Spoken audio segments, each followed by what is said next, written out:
Listen to me as one listens to the rain. The years go by, the moments return. Do you hear the footsteps in the next room? Not here, not there. You hear them in another time that is now. Listen to the footsteps of time, inventor of places with no weight and nowhere.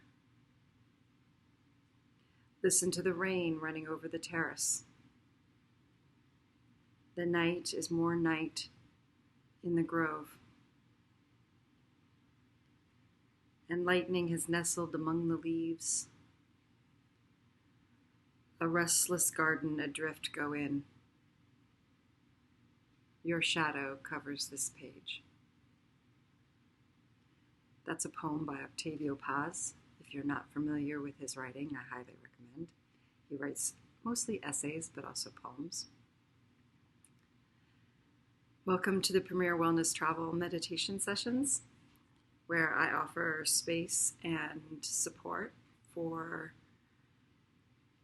you to create easier breathing, to create connections, and to up your vibrations. I'm Cassandra Marcella Metzger, and I am a certified yoga therapist and the founder of Premier Wellness Travel. And I'm here to guide you in the discovery of this amazing practice of meditation during this unusual time. Typically, the last 3 weeks I've been doing this at 6 o'clock every weekday. We might reevaluate that a little bit going into the 4th week. But in any case, I'll be here on a regular basis to guide and inspire you to create possibility for groundedness, for routine, for kindness and compassion, especially self-compassion. And of course, I'll be offering some tips and resources along the way for you to explore further. So let's get started. Today, we're going to do something a little special. We're going to do a guided visualization on an actual place, which we've not done yet. We're going to go to a beautiful island that sits in the Bay of Biscay, off the coast of France, off the coast of Brittany specifically. It's an island called Belle-Île-en-Mer, and it's a beautiful rocky island where many artists and painters have gone, and is even a scene in a famous novel, which I'll get to during the meditation. So you can either close your eyes during this meditation, or I have something special for you. I also have a photograph of an actual vista off the island that we'll be talking through. So your choice, whether or not you want to look at the picture or close your eyes and just listen to my voice. I want you to be super comfortable for this. So you can lie down flat. You can lie down with a bolster underneath your knees. You can lie on your side, or you can sit up, whatever is comfortable. Let's go ahead and get started.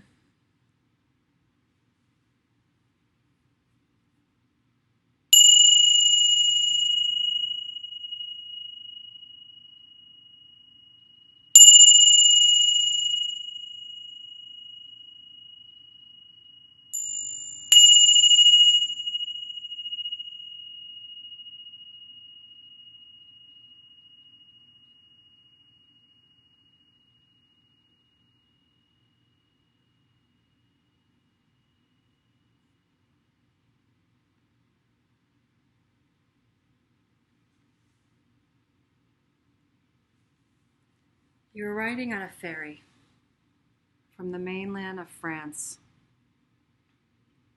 heading out into the sea for what you've been told is about a 25-minute ride. And you've decided to take a seat on the bow of the boat so that you can watch the island grow larger on the horizon as the ferry you're riding grows closer. The weather is cool, but not too cold. And there's a steady headwind on the bow of the boat as it skims across the sea.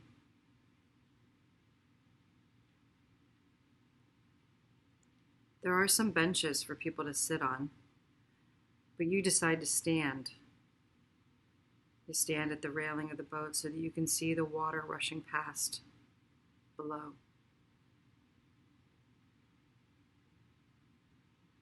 And you look down at the water and you hear the sounds of the ocean lapping at the side of the ferry boat.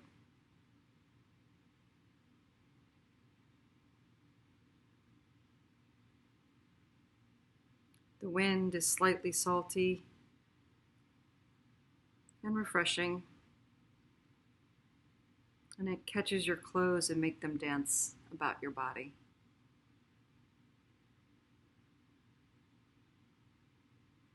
The hum of the engines is loud, yet steady, and therefore calming. People are sitting on the benches talking in French as they watch the very same landscape as you.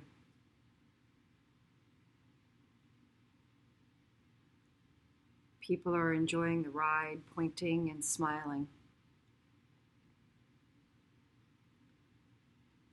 Then the ferry engines slow and lurch because the boat is coming into port.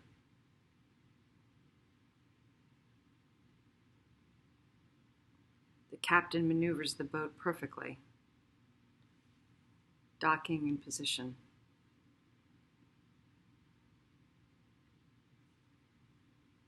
And several workers get off the boat before it even comes to a full stop.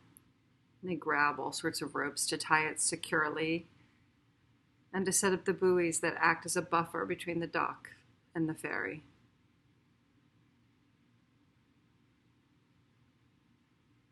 A small bridge extends off the side of the boat to allow for passengers to exit, and at the same time, a large ramp on the end of the boat slowly lowers to allow for the cars carried across the bay to drive off.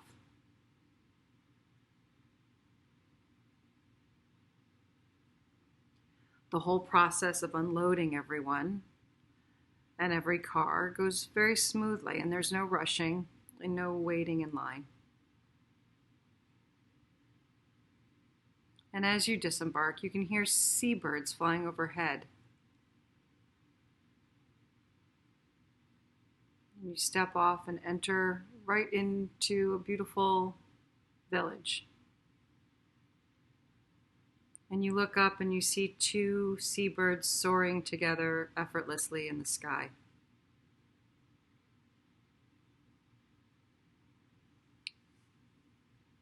You see narrow 4-story buildings line the seaside dock. And they're colored in whites and creams, and others are painted in light pink and in yellow. The rooftops are a matching gray, and you can see each building has a few chimneys for when the weather turns cold.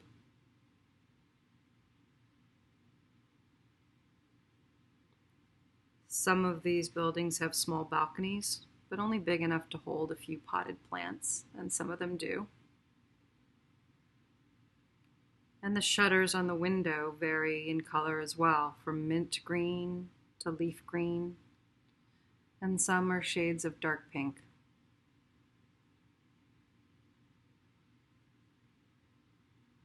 This is a beautiful, quaint little town, bustling with the energy of its people. This village is situated in a cove, protected from the sea. And you turn to look back on the turquoise water that you just came across, and then you notice the marina full of small boats. And you begin to take in the sprawling nature of this island. Golden and green hues of tall grasses stretch across the rocky shore. And in the distance, you can make out something like an old fort that has turned to ruins. You see the small windows that soldiers probably peeked out to see enemy ships approaching. And yet these buildings protected the soldiers and allowed access to fire their weapons out of these small windows as well. But nature has since taken over, and the grasses grow high around them and the vines cling to the walls. You notice strong cedar trees thrive on this island, as well as a few other varieties of shorter trees. But trees cannot grow very tall here because of the high winds coming off the bay. You begin to walk through the village, and there are bicycles lining the streets, along with scooters and small motorcycles.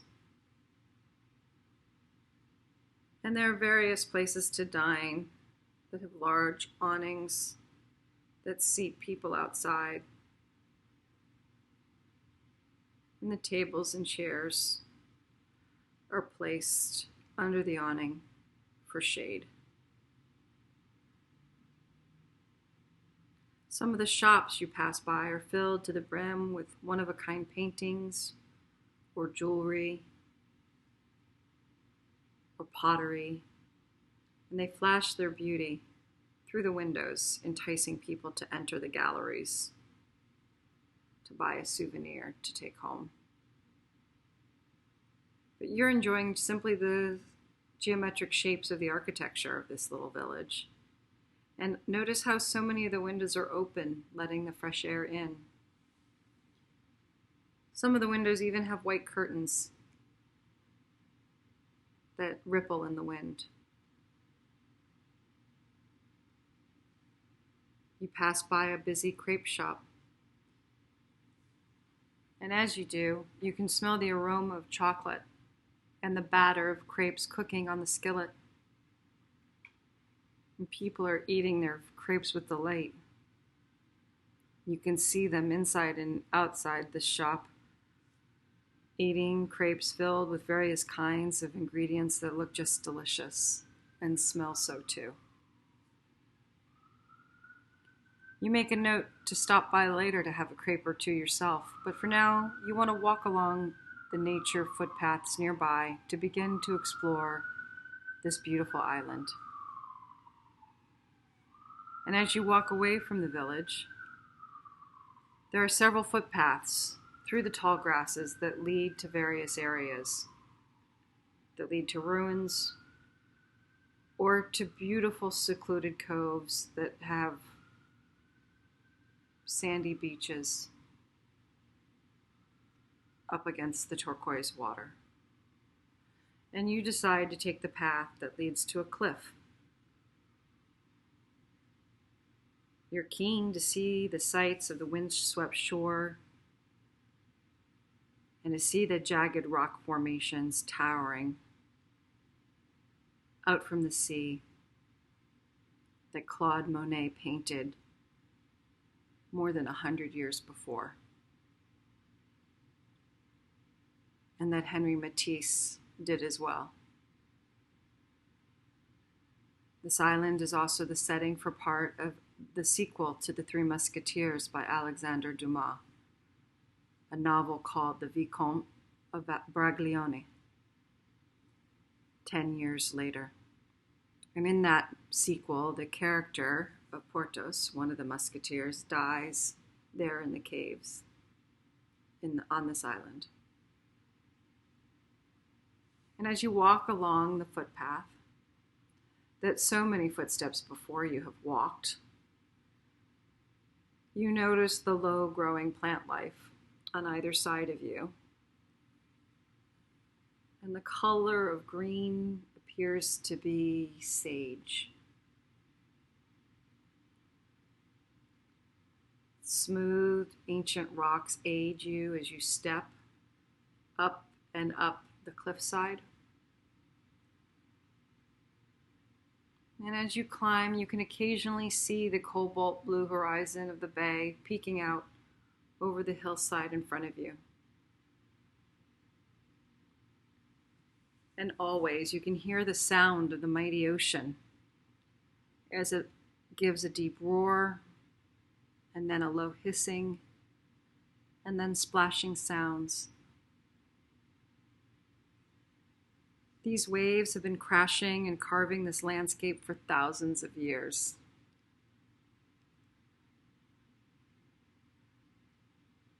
Then you make it to the exact view that Monet once perched when he set up his canvas all those many decades ago. And you look out, and it's spectacular.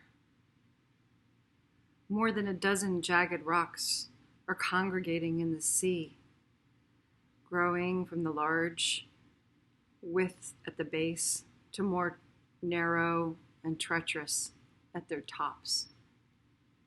And no two rocks are the same. They almost look like dancers striking a pose in the water in this bay. And from your vantage point, you're so high above the sea level that you're somewhat looking down on these magnificent rocks. And their tops do not even cross the horizon line where the ocean meets the sky.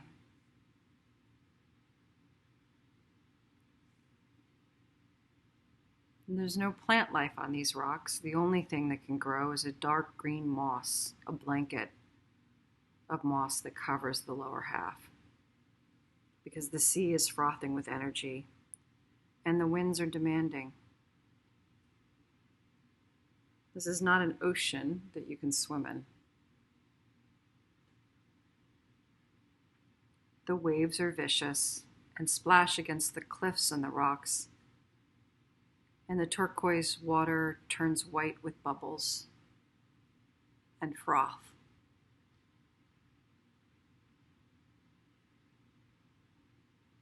And you notice that the sunset has started to turn the ocean pink and the sky violet.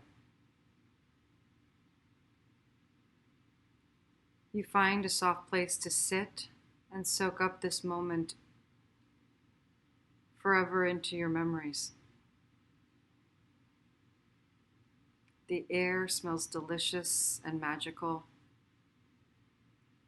You can almost taste the salt.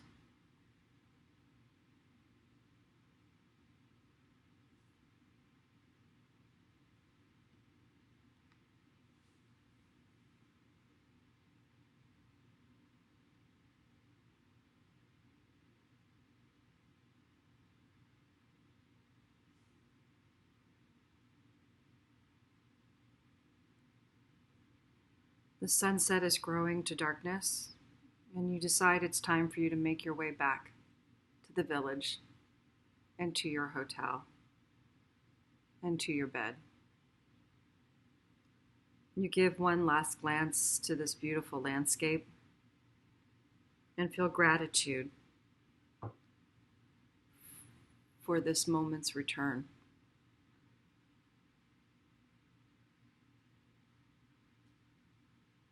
You know you will return to this moment in your mind again and again.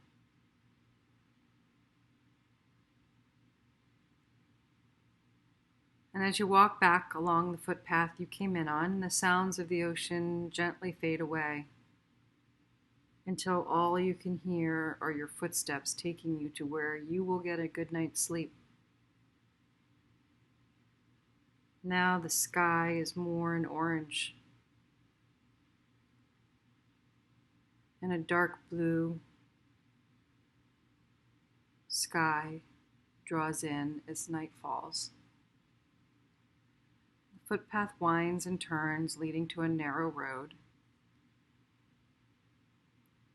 It's a gravel road that's not very wide. You really can only fit one car at a time.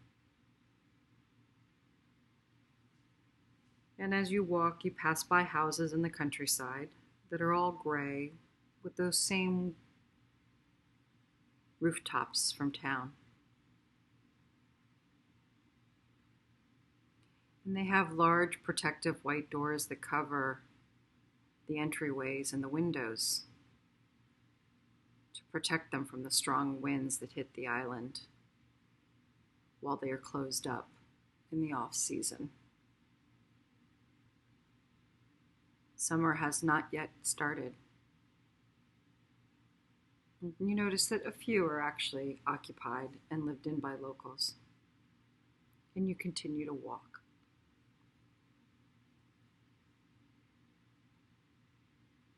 And the magnificent cedar trees line your path on both sides. And behind them in fields, you see grapevines growing.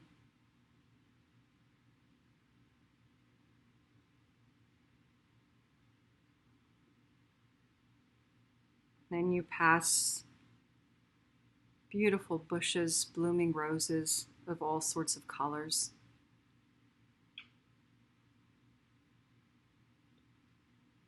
And the scenery in the distance is rolling hills dotted with white houses that seem to be sitting just awaiting their family's return.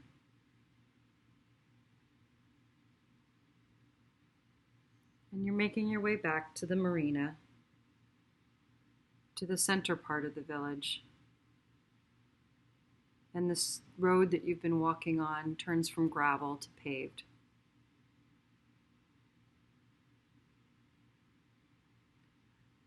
The cars on this island are very small, and as you walk towards and enter the village, you notice that they're parked very closely to one another. And so it's hard to figure out how they get that way or how they even pull out. And you walk a few more blocks. And you realize you're enjoying every moment of this. And by now the sky is dark, but the moon is almost full, illuminating it with its cool gray glow.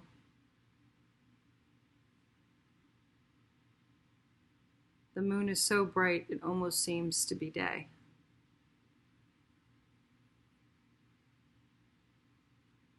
Then you pass by a tall rock wall on your left. It's an ancient wall. It looks like it was built many centuries ago. First, it's about 10 feet high, and you can't tell what's on the other side.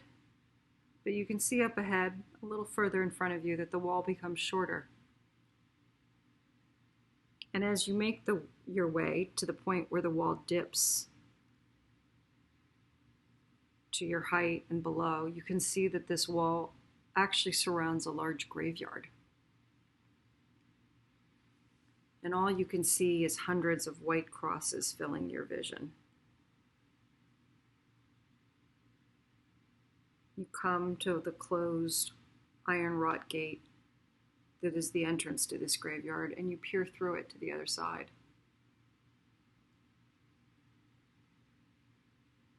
You take in the silvery stillness of this site, and you notice the moonlight blanketing the tombstones.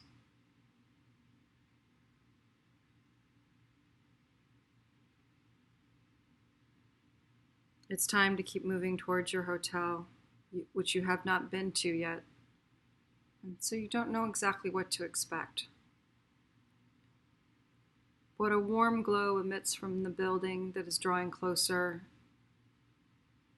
and there's red awnings over the windows and a small sign that reads L'Hôtel de Belle. This is your hotel, and you're ready to rest after this long and gorgeous day.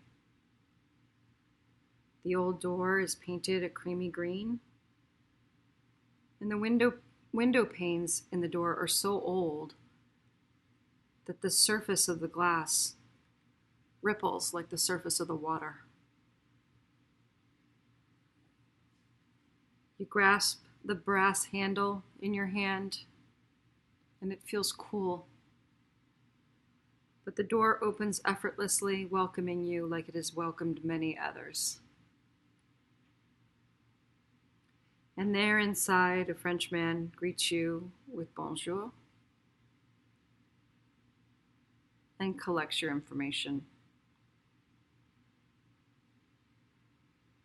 He hands you a golden key and informs you that the room is on the 3rd floor and faces the ocean.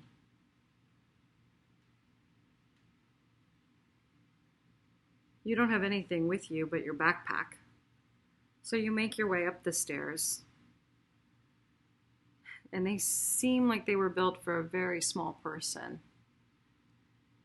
They creak like an old person. And you head 3 flights up and come to your room number 11. And the old golden key slides into the lock, and you open the door and see a beautifully made bed with crisp white sheets and more pillows than anyone could possibly need. There's no television, just 2 ornate lamps with shades that match the green of the front door of the hotel that sit atop matching bedside tables that seem to have been built by hand from wood, perhaps from cedar wood.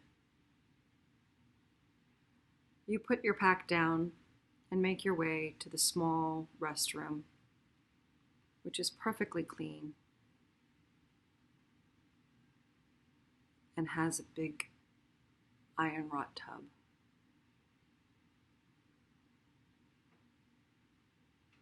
The tub is welcoming. It faces a window that opens onto the sea, but you decide you'd rather save that for morning. And as you wash your face and brush your teeth over the sink, you gaze into the mirror before going into bed. And you see your happy face, and you realize how grateful you are to be here.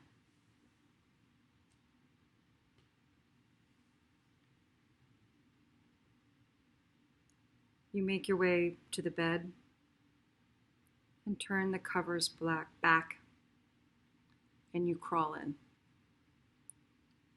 And these sheets are softer than any that you imagined could be. This bed is very comfortable. You lay down and completely relax your body, surrounded by these white pillows. And you gaze out the open windows of your room, and you notice the moonlight glimmering on the surface of the ocean. They look like diamonds shimmering in the light.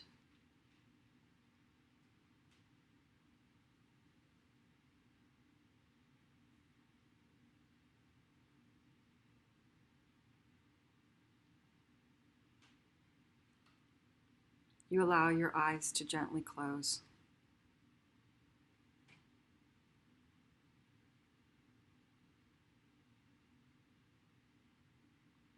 And your body is prepared to rest, to deeply rest, so that the next day you know you will wake with energy, with vitality,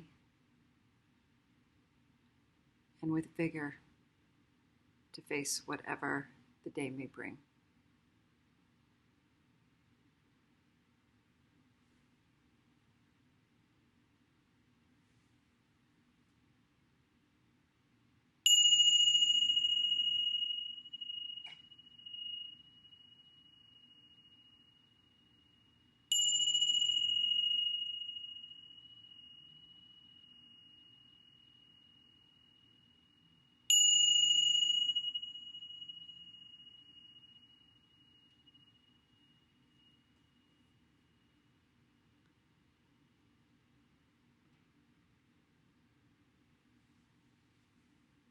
Thank you for watching and for listening today.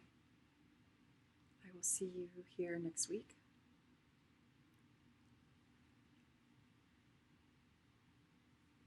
I hope you enjoyed that. I certainly did. Namaste.